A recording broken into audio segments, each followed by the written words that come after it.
यीशु मसीह के महान नाम से हम आपका धन्यवाद देते हैं और आप सबों का स्वागत करते हैं इस प्रोग्राम में सत्यपथ मिनिस्ट्रीज की ओर से जो प्रसारित किया जा रहा है। इस कार्यक्रम का प्रसारण हर सप्ताह शनिवार को 5 बजे से 5:30 बजे तक होगा। हम आप सबसे विनती करते हैं कि आप हमारे इस प्रोग्राम पर आएं और आशीष को ग्रहण करें। हम इस प्रोग्राम की शुरुआत एक प्रार्थना से करेंगे और उसके बाद हम एक गीत को सीखेंगे। उस गीत को गाने से पहले हम इस प्रार्थना को करते हैं। तो आइए हम अपने सरों को झुकाएं और इस प्रार्थना में शामिल हों। प्रभु यीशु मसीह, हम आपका धन्यवाद देते हैं पिताजी, आपने इस मौके को हमारे जीवन में दिया है प्रभु जी, ताकि हम इस सत्यपथ मिनिस्ट्रीज की सेवा में आ सके प्रभु जी। हम सब इससे आशीषित हो सके प्रभु जी, ऐसी हम प्रार्थना करते हैं। कोई भी व्यक्ति बिना आशीष पाए ना जाए प्रभु जी, ऐसी हम प्रार्थना करते हैं। और हम अपने जीवनों को सुधार सकें और आपकी ओर उसको फेर सकें प्रभु जी, ऐसी हम प्रार्थना करते हैं प्रभु जी। हमारी सहायता करें प्रभु जी। और इस कार्यक्रम को आपके हाथों में सौंपते हैं, वक्तागणों को आपके हाथों में सौंपते हैं। और हम इस गाने को जो हम गाते हैं उससे भी आपकी महिमा हो सके, ऐसी हम प्रार्थना करते हैं। ये सब हम यीशु मसीह के नाम से मांगते हैं, आमीन।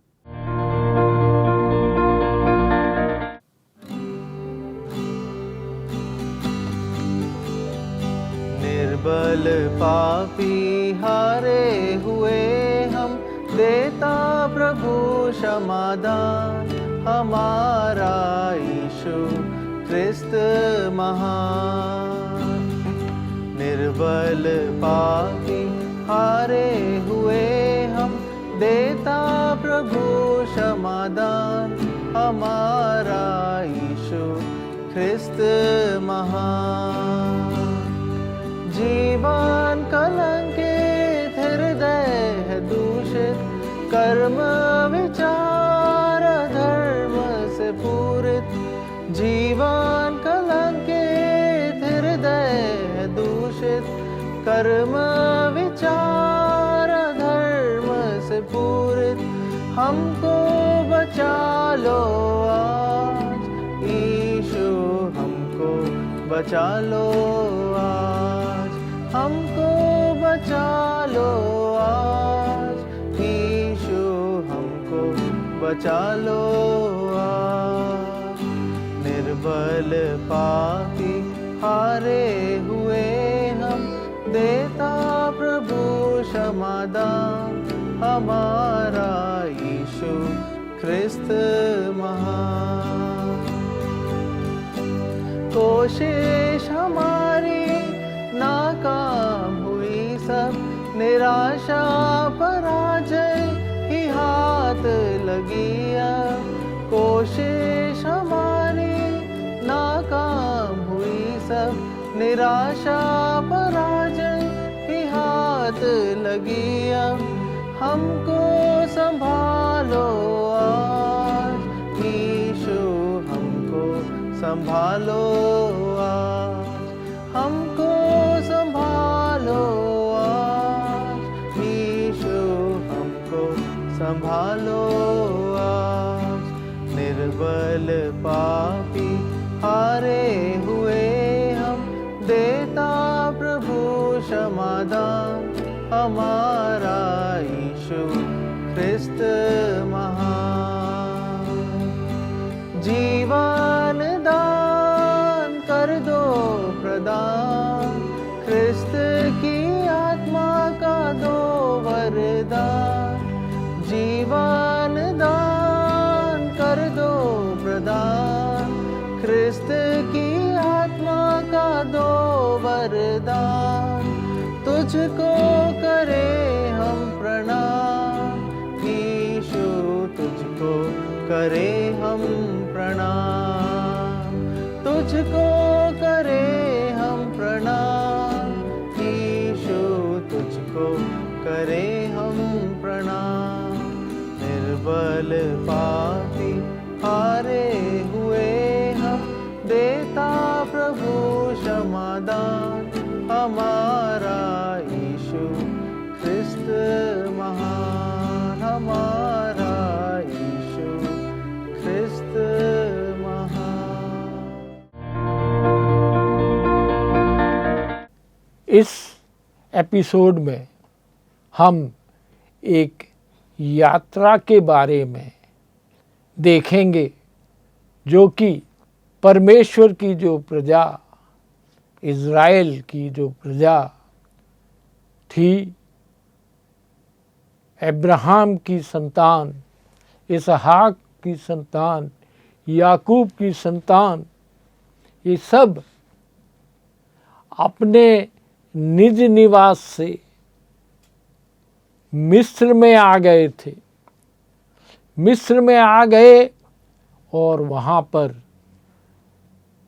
कुछ ऐसा वातावरण बना कि शुरू में तो वो लोग बहुत अच्छी तरीके से वहाँ पर रहने लगे, मगर परमेश्वर की आशीष उनके ऊपर इतनी हुई कि वो बहुत जल्दी आगे बढ़ने लगे। तब वहाँ की प्रजा और वहाँ के राजा ने उनको सारे अधिकारों से वंचित कर दिया। उनको बॉन्डेड लेबर या श्रमिक करके रख दिया और उनको गुलामी की जंजीरों में बांध दिया। उनके ऊपर अत्याचार से लेकर अत्याचार करते रहे। परमेश्वर ने उनकी दुहाई दी। संकट में उन्होंने परमेश्वर को पुकारा कि हे परमेश्वर, तूने हमसे प्रतिज्ञा की थी कि अपने देश में ले जाएगा जहाँ पर दूध और मधु की धाराएं बहती हैं। यहाँ हम गुलामी में फंसे हुए हैं, इस गुलामी से हमको बचाइए। ये उन्होंने परमेश्वर की दुहाई दी और परमेश्वर ने एक व्यक्ति को चुना जिसका नाम था मूसा।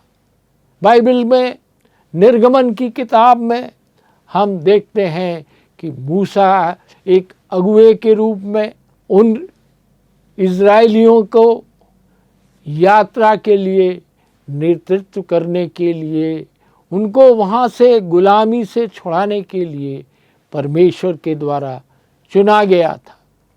और परमेश्वर ने उसके हाथों से कई अचंभे कार्य मिस्र के जो शासक थे उनके समक्ष करने की उसको शक्ति दी।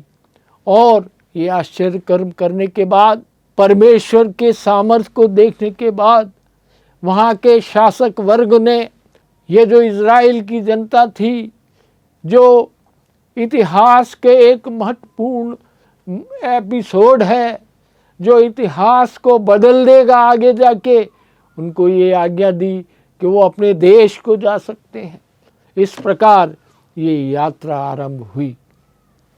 इस यात्रा में उनको जंगल के रास्ते से जाना पड़ा, उनको समुद्र को पार करना पड़ा, उनको नदियों के बीच से रास्ता निकालना पड़ा। परमेश्वर ने उनकी हर समय सहायता की। उसने बहुत बहुत बड़े बड़े आश्चर्य कर्म किए। हालांकि उनकी इस यात्रा में हम देखते हैं कि वे सब मनुष्य थे, बीच बीच में कुड़कुड़ाते थे, बीच बीच में अपने लीडर जो मूसा है उसके प्रति विद्रोह कर देते थे, परमेश्वर के प्रति विद्रोह कर लेते थे। कुछ लोग ये चाहते थे कि हम वापस गुलामी में वो मिस्र देश में चले जाएं, परंतु परमेश्वर ने जो उसने उनके प्रति प्रतिज्ञा की थी कि वो इस यात्रा में उनको उनके गंतव्य स्थान पर ले जाएगा, परमेश्वर ने उसको पूरा किया और एक बड़ा अचंभे का काम किया है। उस अचंभे के कार्य को हमको आपके समक्ष प्रस्तुत करना है। ये एक जंगल का रास्ता है। यहाँ पर वनेले पशु रहेंगे, जीव जंतु रहेंगे और यहाँ पर विभिन्न प्रकार की ऋतुएं आएंगी। उनको पूरे 40 वर्ष लगे इस पूरी यात्रा को संभवतः पूरा करने के लिए। 40 बड़े वर्ष लगे।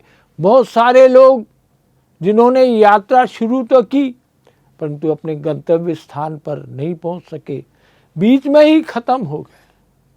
फिर भी परमेश्वर ने सब चीज़ का ध्यान रखा। और एक चीज़ है ध्यान जो उनके इस यात्रा में सबसे उपयोगी थी, उसका मैं आपको वर्णन करना चाहता हूँ। जो निर्गमन की किताब है उसके 13वें अध्याय के 21वें पद में हमको मिलता है। और यहोवा, कौन? यहोवा, इस यात्रा की आज्ञा देने वाला, इस यात्रा को पूर्ण करवाने वाला, इस यात्रा में अगुआ देने वाला वो यहोवा है, जिसने मिस्र के शासक फिरौन के मन को परिवर्तित किया। वहाँ पर जिसने बड़े बड़े आश्चर्य कर्म किए। वे लोग नहीं चाहते थे कि ये जो गुलाम बने हुए हैं, ये बॉन्डेड लेबर हैं जो लाखों की संख्या में हैं, यहाँ से कूच कर जाएं और जो हमारे सुख वैभव की चीज़ें हैं हम उनसे वंचित हो जाएं। परंतु परमेश्वर चाहता था कि वो अपनी प्रजा को, अपने निज भाग को अपने देश में वापस ले जाए। और इस यात्रा में सबसे ज़रूरी वस्तु है, वो है उनको प्रकाश, उनको छाएं, उनको लाइट। तो हम क्या देखते हैं? यहोवा उन्हें दिन को मार्ग दिखाने के लिए मेघ के खंबे में होकर उनके आगे आगे चला करता था, जिससे वो, और रात को उजियाला देने के लिए आग के खंबे में होकर उनके आगे आगे चला करता था। परमेश्वर खुद मेघ के खंबे के रूप में और आग के खंबे के रूप में होकर, क्यों? इतनी बड़ी प्रजा है, लाखों की जनता है, वहाँ पर बूढ़े हैं, स्त्रियां हैं, बच्चे हैं, जवान हैं, सब के सब जा रहे हैं। उनको रास्ता चाहिए, उनको दिखना चाहिए। इसके पहले उन्होंने उस जगह की यात्रा नहीं की थी। ये प्रावधान करने के बाद परमेश्वर ने ये चाहा कि ये लोग इस यात्रा को दिन में भी कर सकते हैं, रात में भी कर सकते हैं, हर समय कर सकते हैं। लंबी यात्रा है, लंबा संघर्ष है, लंबी लंबी अवस्थाएं आएंगी। कभी लोगों की जो महत्वाकांक्षा है वो बढ़ जाएगी। तो इनको दिन और रात दोनों में चलना है। हमारे जीवन में भी जब हम आते हैं तो हमको प्रभु के साथ दिन और रात चलते रहना है। उसके लिए हमको सर्वप्रथम परमेश्वर हमारे मार्ग को प्रशस्त करना है। यहोवा हमारे आगे आगे चलना है। जैसे इज़राइलियों के साथ उस मरुभूमि की यात्रा में, उस जंगल की यात्रा में परमेश्वर खंबे के रूप में, बादल के खंबे के रूप में और आग के खंबे के रूप में आगे आगे उनके चला और बाकी सब उसके पीछे पीछे चले। परमेश्वर यहोवा को हमें महत्वपूर्ण स्थान देना है। वो हमारे पग पग में आगे आगे चलना है। हमें उसका अनुसरण करना है। वो जहाँ जा रहा है, वो जहाँ ले जाना चाहता है, जहाँ का वो रास्ता दिखाना चाहता है, वहाँ हमको जाना है। परमेश्वर इस समय में हमारी रक्षा करे। उसने ना तो बादल के खंबे को दिन में और ना आग के खंबे को रात में लोगों के आगे से हटाया। परमेश्वर बहुत विश्वास योग्य है। उसने इन खंभों को हटाया नहीं। हालांकि कई अवसर ऐसे आए जहाँ पर लोगों ने बलवा किया, दोष देने लगे, अपने अगुए पर पत्थरवाह करने लगे। खाने के लिए परमेश्वर ने आकाश से मन्ना बरसाया। मन्ना बरसाने के बाद वे लोगों ने उस मन्ना को ग्रहण करते करते कहा कि नहीं, हमको मांस चाहिए। परमेश्वर ने मांस भी बटेर के रूप में उनको प्रदान किया, फिर भी वो परमेश्वर से विद्रोह करने लगे और परमेश्वर की आज्ञा को ना मानने वाले होने लगे। उनको कड़वे पानी की जल के स्रोत में जब वो पहुँचे तो परमेश्वर ने एक पौधे को बताया, जिस उस पौधे को उस जल के अंदर डाल दें तो खारा पानी मीठा हो जाता था। आगे हम देखते हैं कि इस यात्रा में मिस्र के शासक ने, वहाँ के लोगों ने फिर से सम्मति की कि उनको मार्ग में पकड़ा जाए, मार्ग में उनको फिर से बंदी बना लिया जाए। वो उस रास्ते में पहुँचे जहाँ आगे समुद्र था और पीछे सेना थी, शत्रु सेना थी। और हम देखते हैं कि मूसा के विरुद्ध में सारे लोग खड़े होकर कहने लगे कि तूने हमको क्यों मिस्र से लेके आया है? क्या जंगल में मारे जाएंगे फिर से, या मिस्र के गुलाम फिर से हो जाएंगे?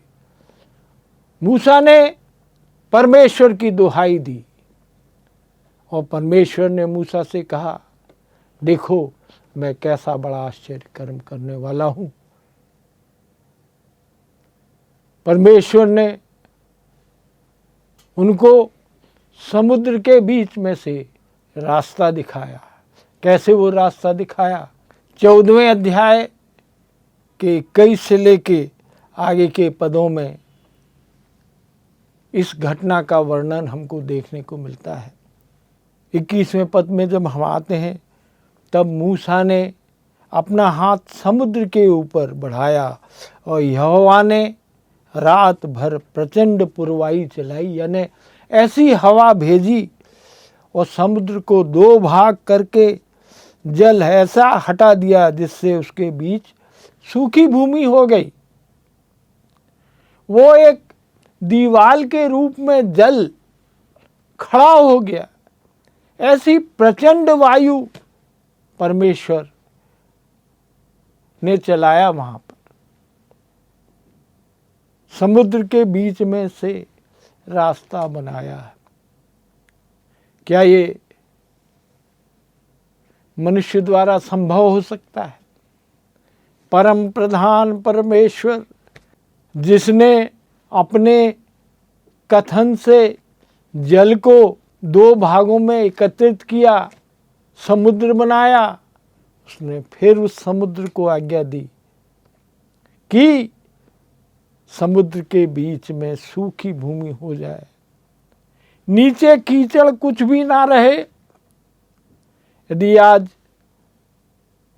अपन कोई भी नदी में या कोई भी जल भराव के स्थान में उस जल को निकालते हैं, जल विहीन उस जगह को करते हैं, तो नीचे कीचड़ ही कीचड़ रहता है। हम अपना पांव डालते हैं तो हमारा पांव उस जमीन में धंसने लगता है। परंतु यहाँ हम देखते हैं कि बिल्कुल सूखी भूमि हो गई, सूखी भूमि हो गई। जल का, उसके अवशेषों का कोई अता पता नहीं है और दोनों तरफ जल की दीवार खड़ी हो गई और इज़राइल की जो जनता है उस सूखी भूमि से आगे की ओर बढ़ गई। तब इज़राइली समुद्र के बीच स्थल ही स्थल पर होकर चले और जल उनकी दाहिनी और बाईं ओर दीवार का काम देता था। अभी तक संसार में कंस्ट्रक्शंस हुए हैं, निर्माण हुए हैं, मगर कभी भी सुना नहीं है कि जल की दीवार बना लिया है। हम जब कंस्ट्रक्शन करते हैं तो ईंट, गारा, मिट्टी, सीमेंट, पत्थर, इन सब चीजों से दीवार बनाते हैं। कोई जल को अकेले खड़ा नहीं कर सकता, कोई जल की दीवार बनाने की कोशिश नहीं करता। जल की दीवार कभी भी नहीं बनेगी, परंतु परमेश्वर ने इज़राइली प्रजा के बीच में जल की दीवार बनाई, दाहिनी ओर और बाईं ओर, और बीच में सूखी भूमि। दोनों तरफ जल की दीवार है और बीच में सूखी भूमि है। कैसा अनोखा परमेश्वर है हमारा। तब मिस्री अर्थात फिरौन के सब घोड़े, रथ और सवार उनका पीछा किए हुए समुद्र के बीच में चले गए और उनके रथों के पहियों को निकाल डाला, जिससे उनका चलना कठिन हो गया। तब मिस्री आपस में कहने लगे, आओ हम इज़राइलियों के सामने से भागें, क्योंकि यहोवा उनकी ओर से मिस्रियों के विरुद्ध युद्ध कर रहा है। वो सब भागने लगे, वापस जाने लगे। मिस्री बड़े शूरवीर, सेना के बड़े बड़े सेनापति, घुड़सवार, और उनके पहिए सब जैम हो गए। फिर यहोवा ने मूसा से कहा, अपना हाथ समुद्र के ऊपर बढ़ा कि जल मिस्रियों और उनके रथों और सवारों पर फिर बहने लगे। जब मूसा ने अपना हाथ उठाया समुद्र की ओर, तो जो भी जल जो दीवार के रूप में खड़ा हुआ था वो फिर से बहने लगा। फिर समुद्र ज्यों क्या त्यों हो गया और मिस्री उल्टे भागने लगे, वे लोग वापस जाने लगे। फिर आगे हम पढ़ते हैं, परंतु यहोवा ने उनको समुद्र के बीच में ही झटक दिया। सब समुद्र के अंदर उस जल में खत्म हो गए, बह गए।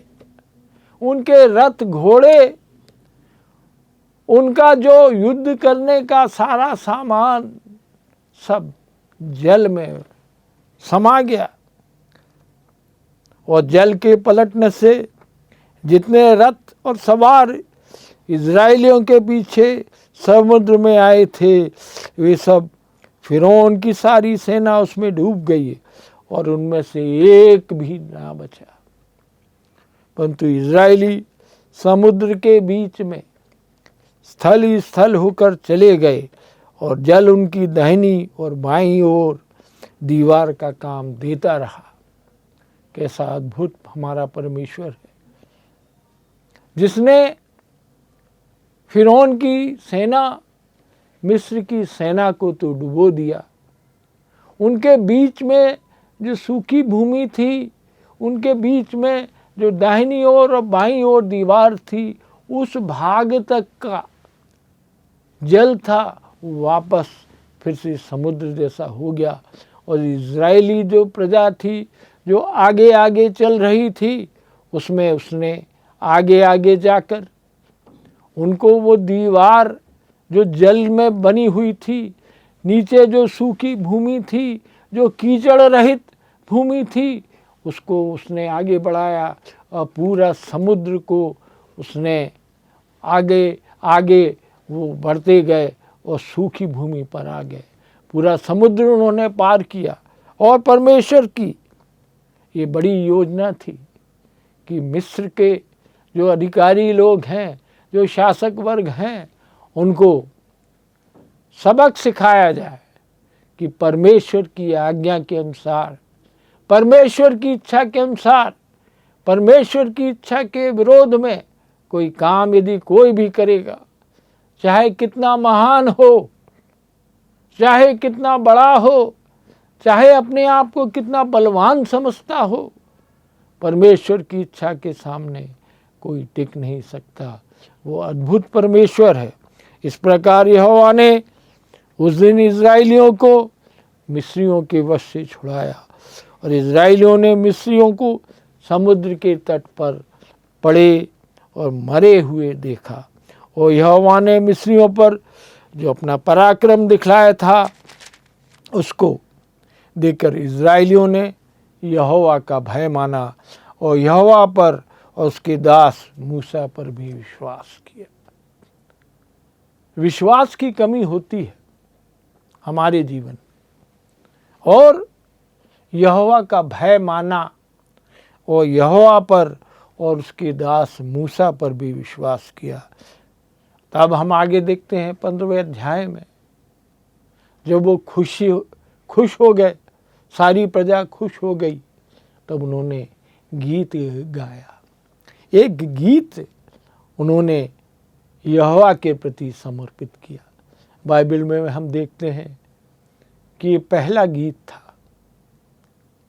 आज हम देखते हैं कि परमेश्वर की भक्ति के लिए, परमेश्वर की स्तुति गान के लिए, परमेश्वर की महिमा के लिए, परमेश्वर के प्रचार के लिए रोज नए नए गीत बनते, परंतु जो प्रथम गीत है वो यहाँ पर दर्शाया गया है।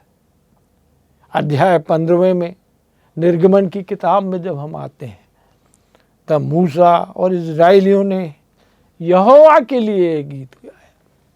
किसके लिए गाया? यहोवा के लिए यह गीत गाया। हमको भी जो भी गीत गाना है, हमेशा हम यहोवा के लिए गीत गाएं।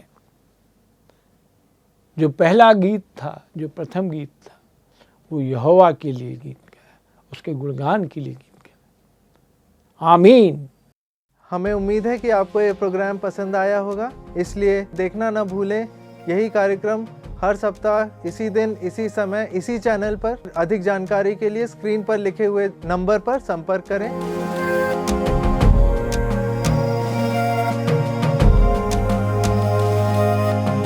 आइए हम प्रार्थना के साथ इस कार्यक्रम का समापन करेंगे। हे पिताजी, हम धन्यवाद देते हैं सुंदर समय के लिए जो आपने हमें दिया कि हम इस कार्यक्रम को देख पाए। प्रभु जी, हम प्रार्थना करते हैं जो भी व्यक्ति इस कार्यक्रम को देख रहा है वो कुछ नया गुण प्राप्त कर सके प्रभु जी, और आपके करीबी में आ सके प्रभु जी। ऐसे हम प्रार्थना करते हैं। सबकी ज़रूरतों को आपके हाथों में सौंपते हैं। हम इस धन्यवाद के साथ इस प्रार्थना को यीशु मसीह के नाम से मांगते हैं। आमीन।